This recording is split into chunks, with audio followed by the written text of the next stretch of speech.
Hà Nội dạy cho cặp đôi Anh Quốc một bài học, tưởng sống khổ với 10 đô, nhưng cái kết khiến họ sốc nặng. Các bạn thân mến, hãy thử tưởng tượng thế này, một cặp đôi trẻ người Anh lần đầu đặt chân đến Hà Nội, trong tay chỉ vỏn vẹn 10 đô la Mỹ. Trong đầu họ, những định kiến đã sớm xuất hiện, chắc chỉ đủ mua vài chai nước, một bữa ăn đạm bạc và sau đó sẽ phải vật lộn cả ngày trong sự thiếu thốn. Nhưng rồi, Hà Nội đã nhanh chóng dạy cho họ một bài học nhớ đời. Từ những con phố của đông đúc, nơi mùi phở thơm lừng quyện trong làn khói nghi ngút, đến những chiếc bánh mì nóng hổi chỉ vài chục nghìn đồng, cặp đôi ấy dần rơi vào trạng thái sốc văn hóa ngược. Thay vì sống khổ, họ phát hiện ra 10 đô có thể mở ra cả một hành trình trải nghiệm không tưởng. Ăn no căng bụng, uống cà phê trứng lạ lẫm, thậm chí còn dư để thử thêm vài món vặt ven Hồ Hoàn Kiếm. Và rồi, khi ngồi giữa dòng người hối hả của Hà Nội, cặp đôi Anh Quốc mới bật cười, 10 đô ở đây đáng giá hơn cả 100 đô ở châu Âu.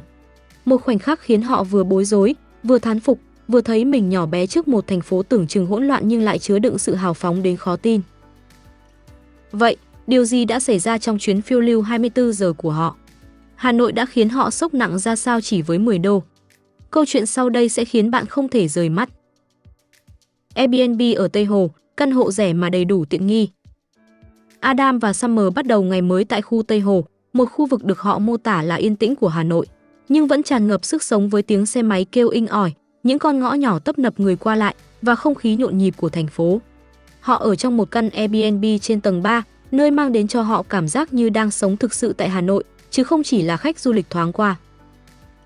Giá thuê, căn hộ có giá chưa tới 20 bảng Anh đêm, khoảng 600.000 Việt Nam đồng một đêm cho 10 đêm, tương đương khoảng 300.000 Việt Nam đồng một người một đêm.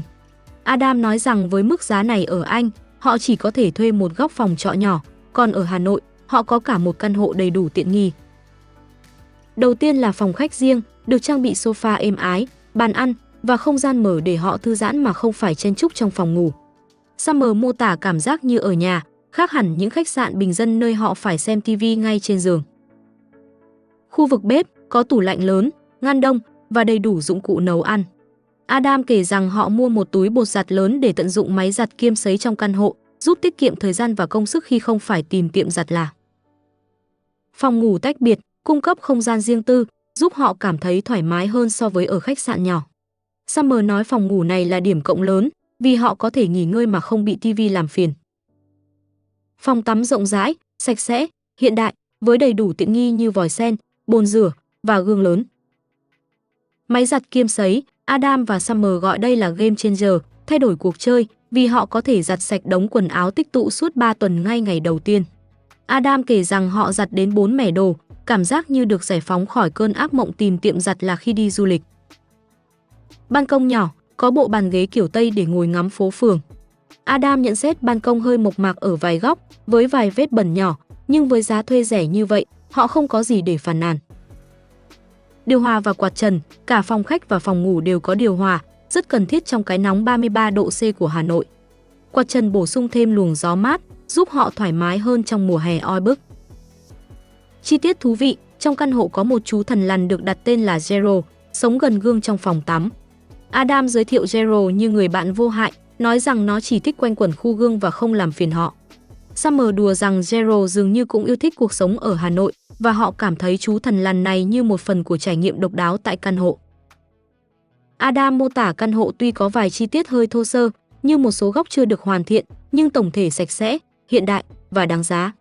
Summer nhấn mạnh rằng điều hòa là yếu tố quan trọng nhất trong mùa nóng và căn hộ mang lại cảm giác như đang sống thực sự tại Hà Nội, khác với việc chỉ lưu trú tạm thời ở khách sạn. Thử thách 10 đô la, khởi đầu với 523.000 Việt Nam đồng. Để kiểm tra xem Hà Nội có thực sự là thành phố rẻ nhất thế giới như lời đồn, Adam và Summer đặt ra thử thách sống một ngày với chỉ 10 đô la người, khoảng 250.000 Việt Nam đồng, tổng cộng 523.000 Việt Nam đồng cho cả hai. Số tiền này phải chi trả cho mọi thứ, ăn sáng, trưa, tối, đồ uống, đi lại và tham quan. Họ muốn xem liệu số tiền ít ỏi này có đủ để trải nghiệm trọn vẹn một ngày ở thủ đô Việt Nam hay không. Rút tiền, họ đến một cây ATM ở Tây Hồ để rút 523.000 Việt Nam đồng, vui vẻ gọi mình là nửa triệu phú ở Việt Nam. Adam đùa rằng cầm số tiền này khiến anh cảm giác như giàu có, dù không biết nó sẽ kéo dài được bao lâu. Summer cười khúc khích, nói rằng họ cần lên kế hoạch cẩn thận để không cháy túi ngay giữa ngày. Thời tiết, Họ than phiền rằng mấy ngày trước ở Hà Nội toàn mưa, khiến đường phố ẩm ướt và khó di chuyển. Nhưng hôm nay, trời nắng chói chang, nhiệt độ lên đến 33 độ C và độ ẩm cao khiến họ cảm thấy ngột ngạt. Summer quên mang kính râm, còn Adam kêu ca rằng không chuẩn bị cho cái nóng khủng khiếp này. Họ đùa rằng Hà Nội chọn đúng ngày nắng nhất để thử thách khả năng chịu đựng của họ. Khám phá ban đầu, từ căn hộ ở Tây Hồ, họ bước ra một con ngõ nhỏ đầy không khí địa phương. Adam nhận thấy nhiều công trình xây dựng đang diễn ra, với tiếng máy móc ầm ầm và bụi bặm khắp nơi. Xe máy chạy vèo vèo và người dân lái xe trong khi lướt điện thoại, khiến Summer ngạc nhiên vì sự vô tư này. Họ so sánh với Đà Nẵng, nơi họ từng đến, nói rằng Hà Nội cũng nhộn nhịp và hỗn loạn tương tự, nhưng có sức hút riêng với những con ngõ nhỏ, người dân thân thiện và không khí tràn đầy năng lượng. Bữa sáng vegan, bagel và cà phê siêu mạnh. Điểm dừng đầu tiên của Adam và Summer là một quán cà phê vegan ở Tây Hồ, có không gian cổ điển và độc đáo. Quán được trang trí với bàn ghế gỗ tối màu, cửa sổ kính màu và những bức tranh chữ thập trên tường, khiến Adam liên tưởng đến một nhà thờ. Khu vực ngồi trên lầu thoáng mát, nhìn ra đường phố nhộn nhịp của Tây Hồ, mang lại cảm giác vừa thư giãn vừa gần gũi. Summer gọi một cốc latte Arabica, mô tả đây là loại cà phê Tây nhẹ nhàng hơn Robusta Việt Nam. Cô kể rằng bình thường mình uống cà phê mỗi ngày, nhưng phải nghỉ 3 ngày ở Việt Nam vì cà phê Robusta quá mạnh, khiến cô cảm giác như leo tường như người nhện. Summer giải thích Robusta Việt Nam mạnh gấp đôi Arabica và gọi latte của mình là White Girl Latte vì hợp với khẩu vị nhẹ nhàng của cô. Adam gọi một cốc cà phê truyền thống Việt Nam, có thể là bạc xỉu, với kem dừa, sữa dừa và đường nâu. Anh quên tên món dù nhân viên giải thích đến 5 lần, nhưng khen cà phê ngon không thể tin nổi. Tuy nhiên, anh thừa nhận cà phê quá mạnh, khiến tay run và không uống hết được.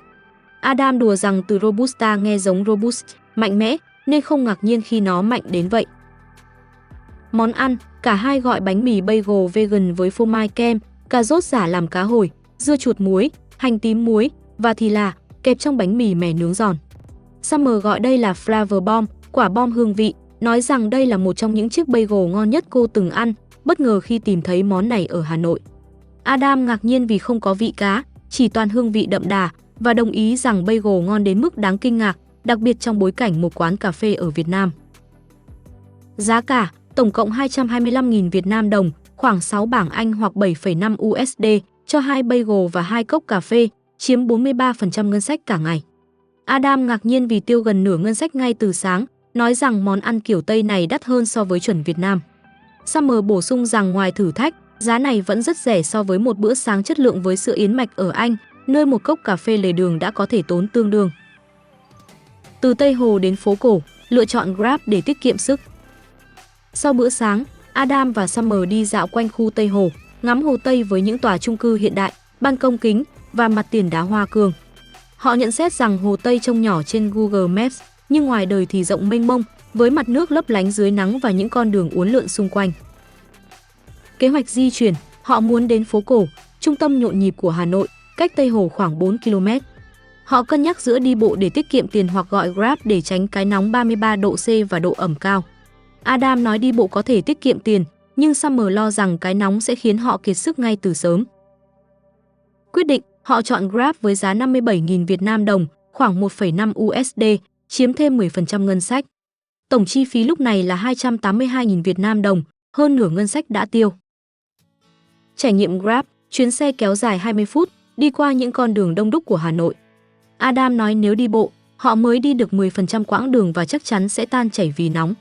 Summer khen Grab rẻ không tưởng, nói rằng ở Anh, giá này chỉ đủ đi một đoạn ngắn bằng xe buýt, chứ chưa nói đến taxi. Phố cổ Hà Nội, nhộn nhịp và đậm chất Việt Nam. Khi đến phố cổ, Adam và Summer bị cuốn vào không khí nhộn nhịp với những con đường nhỏ hẹp, xe máy chạy liên tục và người dân ngồi ăn uống trên vỉa hè. Họ so sánh với Đà Nẵng, nơi họ từng đến, nói rằng phố cổ ít du lịch hóa hơn, mang cảm giác chân thực của Hà Nội, như thể họ đang sống giữa lòng thành phố. Về cảnh sắc, họ thích thú với những chiếc Vespa vàng chanh, những cây đèn lồng đầy màu sắc treo trên dây và một lá cờ Việt Nam lớn treo giữa phố. Adam chỉ trỏ một chiếc xe xích lô, nói rằng nó trông rất thú vị, nhưng Summer từ chối đi vì sợ vượt ngân sách. Họ thấy các quán bia vỉa hè, tiệm spa nhỏ và hồ Hoàn Kiếm lấp lánh ở phía xa. Summer mô tả đây là Việt Nam thật sự, khác với những khu du lịch họ từng thấy ở Đà Nẵng. Adam nói mỗi con phố đều có một câu chuyện riêng, từ cửa hàng bán quần áo đến quán ăn nhỏ lấp đầy mùi thơm. Băng qua đường, không có vạch kẻ đường hay đèn giao thông, họ phải lấy can đảm để vượt qua dòng xe máy và tiếng kèn inh ỏi. Summer tự hào khi băng đường thành công, nói rằng cô cảm thấy như dân bản địa. Adam đùa rằng vạch kẻ đường ở Việt Nam chỉ là trang trí và kỹ năng băng đường là bài kiểm tra sinh tồn đầu tiên ở Hà Nội. Giữa cái nóng hừng hực của Hà Nội, Adam và Summer tìm được một quán cà phê độc đáo, dán đầy post-it trên tường, ghế, cầu thang và cả quạt trần. Summer ví quán như cảnh trong phim Brooks and Mighty, nơi mọi người dán lời cầu nguyện lên giấy nhớ. Quán có 5 tầng và họ chọn ngồi ở tầng cao nhất để ngắm view phố phường nhộn nhịp. Đồ uống, để tiết kiệm, họ gọi chung một ly nước chanh giá 50.000 Việt Nam đồng. Adam nói ly nước mát lạnh, rất hợp với thời tiết nóng và Summer thích thú vì vị chanh tươi mới, không quá ngọt. Trải nghiệm, họ cảnh báo không nên tựa tay lên bàn vì dễ dính mực từ post-it. Summer ngạc nhiên vì nhân viên bê khay đồ uống qua cầu thang dốc mà không làm đổ, nói rằng cô không hiểu sao họ làm được. Adam đùa rằng quán có hàng triệu post-it, tạo thành một tác phẩm nghệ thuật sống động. Summer nói không gian này giống như một bảo tàng nhỏ, với mỗi tờ post-it kể một câu chuyện riêng. Ngân sách còn lại, 191.000 Việt Nam đồng. Adam lo lắng vì số tiền còn lại quá ít, nhưng Summer lạc quan, tin rằng họ vẫn xoay sở được đến cuối ngày. Đền Ngọc Sơn và Hồ Hoàn Kiếm, bình yên giữa thành phố. Adam và Summer ghé đền Ngọc Sơn bên Hồ Hoàn Kiếm, đi qua cây cầu đỏ nổi tiếng để vào đền. Họ mô tả nơi này như một ốc đảo yên bình giữa Hà Nội ồn ào, với không gian tĩnh lặng và kiến trúc truyền thống. Giá vé, 50.000 Việt Nam đồng cho 2 người, 25.000 Việt Nam đồng một người. Ngân sách còn lại, 90.000 Việt Nam đồng. Đền Ngọc Sơn, xây từ thế kỷ 19, có màu sắc đỏ, xanh, vàng rực rỡ. Summer thích sự thanh tịnh của nơi này, nói rằng nó trái ngược hoàn toàn với tiếng ồn xe máy ngoài phố. Adam ngửi thấy mùi khói lạ, đoán có thể là đốt vàng mã, và nghe âm thanh kỳ bí từ bụi cây gần đó, khiến anh tò mò về ý nghĩa văn hóa. Summer đùa rằng Adam giả như đền, khiến anh phàn nàn về tổn thương tinh thần. Họ tiếc vì không đến vào ban đêm, khi cây cầu đỏ sáng lung linh, nhưng nói rằng ban ngày vẫn rất đẹp với ánh nắng phản chiếu trên Hồ Hoàn Kiếm. Ngân sách, Adam nói bữa sáng bagel làm họ tiêu nhiều, nhưng vé vào đền rẻ nên rất đáng giá. Summer đồng ý, nói rằng 25.000 Việt Nam đồng để tham quan một di tích lịch sử là quá hời. Đi bộ đến hồ B52, chuyến hành trình lịch sử. Để tiết kiệm, Adam và Summer đi bộ 40 phút, dù Google Maps dự đoán 54 phút, đến hồ B52, nơi có xác máy bay B52 bị bắn rơi trong chiến tranh Việt Nam. Adam cho biết anh muốn đến đây từ khi xem Top Gear hơn 10 năm trước, và đây là một điểm nhấn trong chuyến đi. Hồ B52, xác máy bay nằm giữa hồ, là một mảnh lịch sử được giữ lại như lời nhắc nhở về chiến tranh.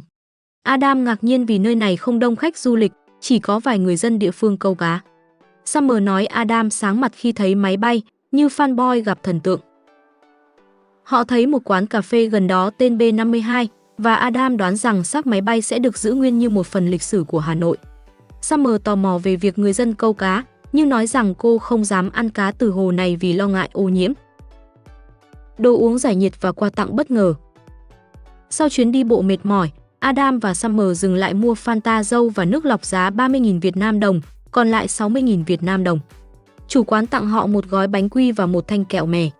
Summer nói đùa rằng đây là bữa tối của họ, còn Adam cảm ơn sự hiếu khách, nói rằng món quà nhỏ này khiến họ cảm thấy ấm áp. Họ tiếp tục đi bộ, đi ngang qua Đại sứ quán Romania, một tòa nhà trắng lệ như biệt thự với kiến trúc cổ điển. Adam nói anh muốn mọi đại sứ quán đều đẹp như vậy, còn Summer thích thú với mặt tiền hoành tráng và những chi tiết trang trí tinh xảo. Vào khoảng 5 giờ chiều, Adam và Summer đói bụng và tìm được một quán ăn địa phương ở phố cổ. Quán hơi khó tìm vì biển hiệu bị che khuất, nhưng không khí bên trong ấm cúng với bàn ghế gỗ và thực khách địa phương. Món khai vị miễn phí, quán tặng 6 bát thức ăn, gồm cà tím, chuối xanh, vị như khoai tây và các món rau khác. Adam và Summer bất ngờ vì được tặng nhiều món mà họ không gọi, nói rằng đây là lần đầu tiên họ trải nghiệm sự hào phóng như vậy. Món chính, sườn hầm mềm, bò xào cà rốt và hành tây, đậu phụ sốt cà chua và một núi cơm lớn. Adam nói lượng cơm quá nhiều, họ chỉ ăn được một phần nhỏ vì đã no với các món khác. Giá cả 265.000 Việt Nam đồng, khiến ngân sách vượt xa giới hạn 523.000 Việt Nam đồng ban đầu. Chủ quán hướng dẫn cách ăn với cơm, rau và nước chấm, chỉ cho họ cách cuốn rau với thịt và chấm nước mắm. Adam sợ rau mùi nhưng vẫn thử, khen món ăn ngon không tưởng và nước chấm là điểm nhấn. Summer thích sự đa dạng của món ăn, nói rằng ẩm thực Việt Nam dễ ăn, đặc biệt với người ăn chay nhờ cộng đồng Phật tử lớn. Họ không thử món súp vì quá no. Phố bia, bia hơi rẻ nhất thế giới. Sau bữa tối, Adam và Summer ghé phố bia, nơi cả con phố dành riêng cho bia hơi, loại bia được mệnh danh là rẻ nhất thế giới. Họ gọi 2 cốc bia hơi giá 10.000 Việt Nam đồng một cốc, tổng 20.000 Việt Nam đồng. Bia hơi nhẹ, mát, ít cồn và dễ uống. Adam bất ngờ vì bia rẻ mà ngon, nói rằng anh nghĩ bia giá thấp sẽ tệ, nhưng thực tế vượt mong đợi. Summer nói chỉ vài ngụm đã thấy phê, dù bia có nồng độ cồn thấp. Họ thích ngồi trên ghế nhựa vỉa hè, ngắm dòng người và xe máy qua lại, cảm nhận nhịp sống Hà Nội. Trên Street Cafe, trải nghiệm đỉnh cao. Điểm cuối là trên Street Cafe, nơi tàu hỏa chạy sát bên các quán cà phê, chỉ cách vài cm. Adam và Summer phấn khích khi thấy tàu chạy ngang qua, gọi đây là trải nghiệm không thể bỏ qua. Đồ uống, họ gọi 2 cốc bia Hà Nội giá 100.000 Việt Nam đồng, 50.000 Việt Nam đồng một cốc, đắt hơn bia hơi nhưng vẫn rẻ so với chuẩn Anh. Họ còn đặt nắp chai bia lên đường ray và tàu cán dẹt thành một món quà lưu niệm độc đáo. Summer kinh ngạc vì tàu dài hơn cô nghĩ, còn Adam thích vibe đêm ở phố tàu, nói rằng không khí nhộn nhịp với ánh đèn và tiếng tàu tạo nên một kỷ niệm khó quên. Tổng kết ngân sách, vượt ngân sách nhưng vẫn đáng giá. Cuối video, Adam và Summer ngồi tính lại chi phí cả ngày. Ăn sáng, 225.000 Việt Nam đồng. Grab, 57.000 Việt Nam đồng. Nước chanh, 50.000 Việt Nam đồng. Vé đền Ngọc Sơn, 50.000 Việt Nam đồng. Fanta nước lọc, 30.000 Việt Nam đồng. Bữa tối, 265.000 Việt Nam đồng. Bia hơi, 20.000 Việt Nam đồng. Bia Hà Nội, 100.000 Việt Nam đồng. Tổng cộng, 847.000 Việt Nam đồng, khoảng 32 đô la Mỹ, vượt ngân sách 523.000 Việt Nam đồng, 20 đô la Mỹ. Adam nói họ có thể chi tiêu ít hơn, nhưng không muốn vì ngày này quá thú vị với những trải nghiệm ẩm thực, tham quan và sự hiếu khách của người Việt. Summer nhấn mạnh rằng 10 đô ở Hà Nội đáng giá hơn cả 100 đô ở châu Âu và họ rất hài lòng với hành trình. Các bạn thân mến, khi màn đêm dần buông xuống trên Hà Nội, cặp đôi người Anh ngồi bên ly trà đá vỉa hè, lặng im nhìn dòng người hối hả. Họ thừa nhận, chúng tôi đã sai ngay từ đầu. Hà Nội không dạy chúng tôi cách tiết kiệm 10 đô, mà dạy rằng giá trị thật sự không nằm ở tiền bạc. Đó là sự sẻ chia, lòng hiếu khách và niềm vui giản dị mà người Việt mang lại. Cả nhà thấy hành trình của Adam và Summer thế nào? Hà Nội qua mắt họ có thú vị không? Nếu bạn thích những câu chuyện khám phá Việt Nam kiểu này, đăng ký kênh ngay, bấm chuông để nhận thông báo mỗi khi có video mới. Comment bên dưới xem bạn có sống được một ngày ở Hà Nội với 250.000 không và share video này cho bạn bè nhé. Hẹn gặp lại ở video tiếp theo.